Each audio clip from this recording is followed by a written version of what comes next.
World. Syracuse has actually been in California most recently longer than our next guest, which is this is the ACC right now, because the voice of the Cal Bears, Justin Allegri, is with us. Go figure, Justin. Like Cuse has been out there all week. You're crisscrossing the country out to Dallas for SMU. The new life of the ACC is a perplexing one indeed.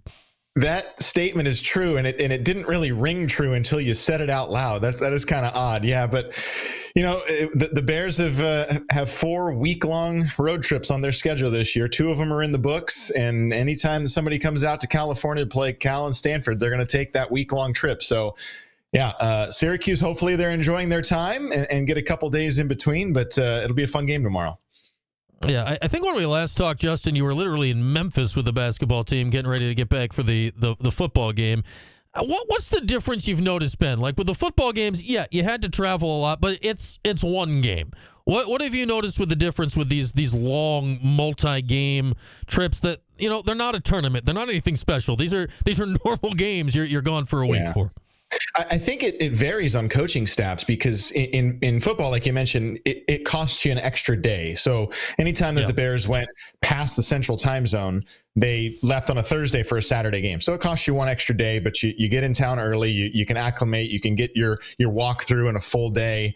For basketball, it varies on the coaching staff. For the Cal coaching staff, they want to get out to the central or East Coast time zone in a full day in advance. So we leave on a Monday for the Wednesday game and then travel to the next site the day after. One of those games was a Pitt Clemson, so we had to fly in between. One of them we just stayed in the Durham area. So it costs you that extra time. You're out there for 6 days. It wears on you a little bit. It all comes down to how you travel, how the players, keep fed, how they're keeping in shape, how they're keeping their academics up. There's a lot of factors, and it's just a lot more. And I'm sure you've seen the travel back. There have been a lot of reports on us coming back from the East Coast after games, and it's a haul. It's a haul. Your Sunday's pretty much shot, and then you got to get ready for the next game on Monday. Yeah, and with the game tomorrow night being a night game out there, I mean, that's a 10 a.m. Eastern tip. It's a red-eye flight, basically, back this way for Syracuse. I'm going to guess they're going to land at, 7 in the morning or something like that. I believe the team is going to the Warriors game tonight, so that's kind of cool. Oh, there you go. For them. Give me a little geography here. From my understanding, Syracuse, you said you got to stay in the same place in Durham. Everything's kind of tightly packed down there for NC State and Duke and Carolina. My understanding here is Syracuse is actually at a different hotel here for the Cal game than they were for the Stanford game. How far apart are we? I know traffic out there is just bonkers. Like, how far apart are the two campuses? As the crow flies versus how reality works out there. Right. Yeah. So if you can imagine the San Francisco Bay Area. If you're familiar with the geography, there's the opening to the bay that's right at San Francisco. And if you keep going in, the water brings you to Oakland. Just north of Oakland, not very far at all, is Berkeley. If you go down the peninsula on the opposite side of the water, down the peninsula south from San Francisco, about 45 minutes, that's where Palo Alto is. So you could, in theory, stay in the same hotel, maybe in the San Francisco area, and have a drive either north or drive either south to go to the respective schools. I would imagine if I was planning it, I would make the move just because you want to get in the area so that you can not have as much time in the bus and facing whatever traffic and crossing over the Bay Bridge to get from San Francisco to Oakland. But it sounds like if Syracuse is going to the game tonight, that's pretty much in San Francisco. It's just south of downtown of San Francisco. So I don't know where they're staying, but you could make an argument for one or the other because staying in the same hotel has its advantages over the course of a week, but getting to the practice facilities in a timely manner also has an advantage.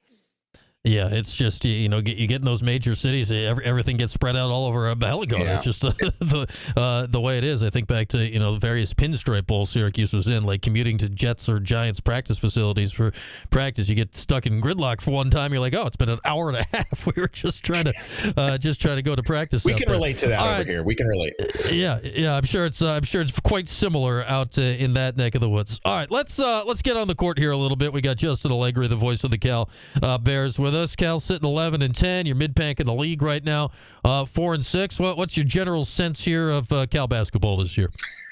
Well, I feel like this upcoming homestand, the Bears have 3 in a row. This is as important as it gets because you need to start to distinguish yourself from the bottom third and the middle third. Where are you going to be? The Bears know that they're not in that top third of the league this year, but Bears also have to get healthy. Last 3 games, they've been without their leading scorer, and at the time of his departure for an injury, third best scorer in the conference, in Andrei Stojakovic. So he's got to get healthy. He's been dealing with a hip injury the last few games, and in the last home game for the Bears, the overtime win over Miami, the starting center went down, who has been playing his best basketball in his career. Mady Sissoko, who's a transfer from Michigan State, was a starter there for the Spartans, moved over to Cal for a graduate season, been playing his best basketball by far, had a double-double last week. Well, he got hit in the head and passed the in-game concussion protocol against Miami, came back in, but then the next day he wasn't feeling right, and so he's now officially in concussion protocol. So they were without 2 starters at SMU,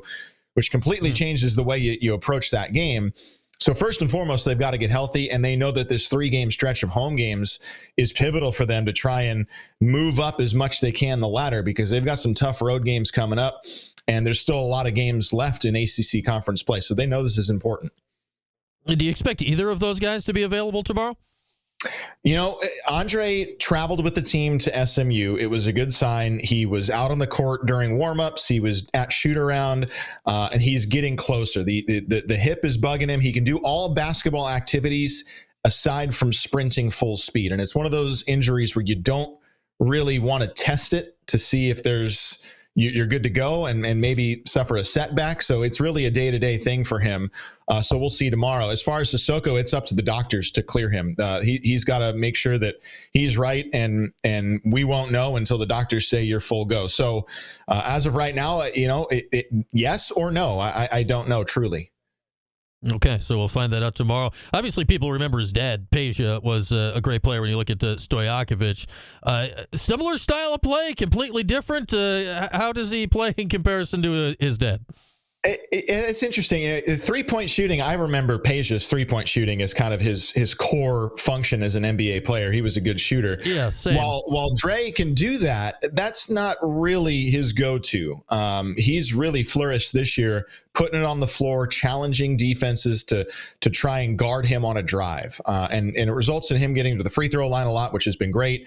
And he's really crafty finishing around the rim and doing that. Now, he's a capable three-point shooter, don't get me wrong, but that's not really where he makes his point production. So I would say a little bit different. I think Peja's probably got a couple of inches of size on him too. But at 6'7", a guard that can handle the basketball and drive, and we've seen a lot of improvement. We saw him last year in a Stanford Cardinal uniform, and it seems like a vastly different player to me this year after he figured out what he needs to do and how he can approach driving on defenses. Yeah, his dad was really, really good back in the day. He was a stud back in the early 2000s there. All right, so let's assume he's out tomorrow. If not him, where do the points come from for Cal? Jeremiah Wilkinson. He's been the freshman. He'd been off the bench the entire season. He was, I think, the 7th best freshman scorer in the country that hadn't had a start yet this year when he came into the starting role because of the absence of Andre.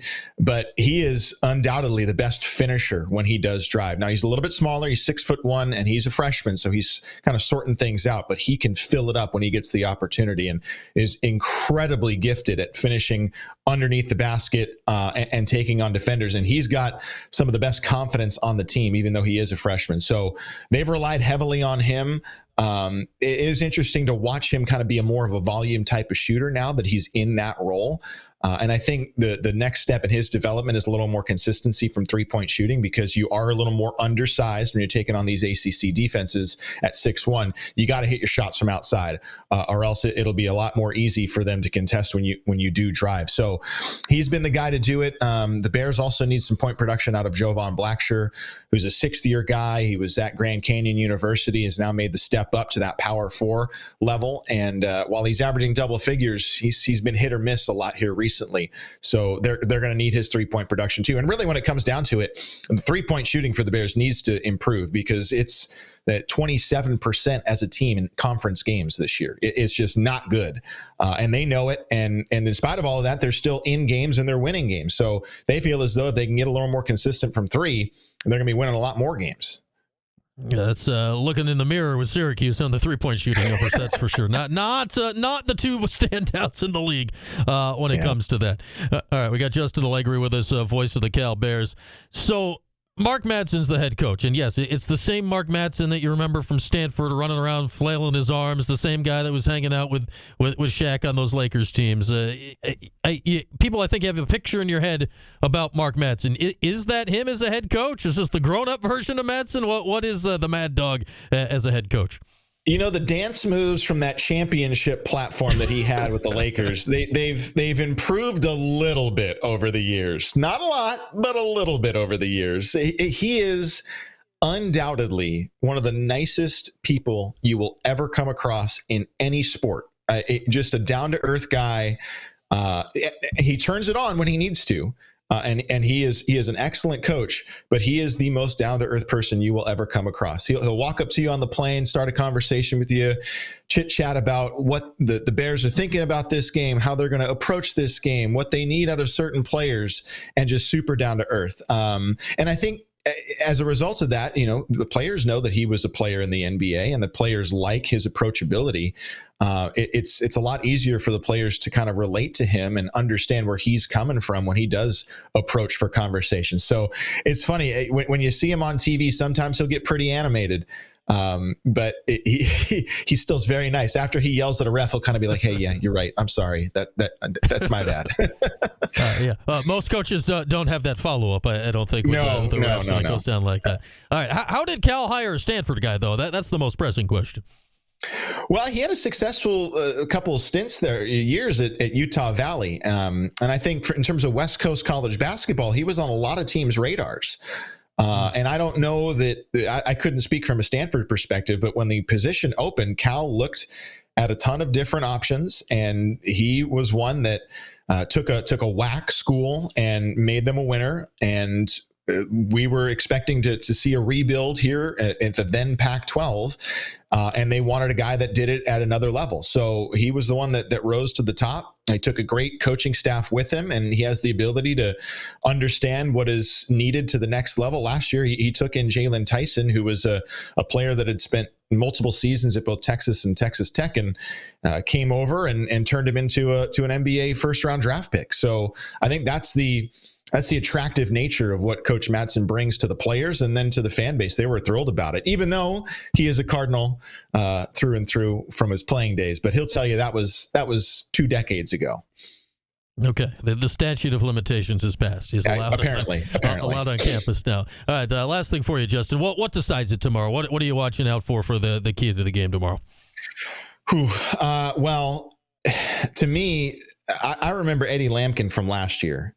And the way that he can take over a basketball game. And I know that Syracuse is trying to get as healthy as they can, but if they have 2 guys out there that are double threats and rebound the basketball the way that they're able to do, they're dangerous. And if Mady Sissoko doesn't play, that allows Eddie Lampkin to really have a lane in this game to take over. So to me, rebounding is going to be big, and then for the Bears, they got to hit some shots. They got to make Syracuse uncomfortable and hit some shots. Look, but neither of them are playing solid defense right now, so this could be one of those games where it's just whoever gets hot at the end is the one that wins it. And there's certainly players on both sides that can do that. So I'm looking to kind of those fundamental things that a guy like Lampkin or Sissoko brings to the table to affect the outcome of potentially hot shooting. All right, we'll see how that goes tomorrow night in the Bay Area. All right, Justin, thanks as always. Appreciate the time. Enjoy it tomorrow night. Anytime. Thank you very much. All right, our guy Justin Allegri, the voice of the Cal Bears, 10 o'clock Eastern tomorrow night, 7 o'clock West Coast. ESPN2, I believe ESPN2 is the TV. Of course, you can listen to the radio here over on TK99 and our AM signal ESPN 1200. Matt and Sats will be on the air with their pregame show at 8:30. Paulie will have pregame for you right here at 9, and he'll still be awake, he promises. Late night postgame. Will he stand and clap? Will he and Jordan be standing for hours again tomorrow? The questions we will answer during the day tomorrow on QSportsTalk.com. With that, we'll step aside for a few. We'll get Mike in here. We'll do a little 411. We'll do that next. It's Q Sports Talk. It is ESPN Radio.